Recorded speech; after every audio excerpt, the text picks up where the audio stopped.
ভাঙা কোনো সকালে সূর্যটাকে দেখা, আর মোরা কোনো দুপুরে গুনগুনিয়ে গাওয়া কথাটা সব পথিকের সবটাই ভালো লাগা।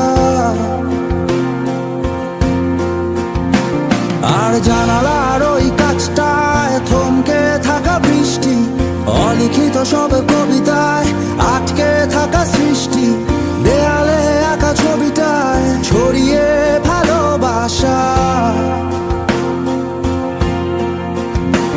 দেখো তোমার মেঘে মিশে আছে আমার অচেনা রোদ্দুর, তাই তো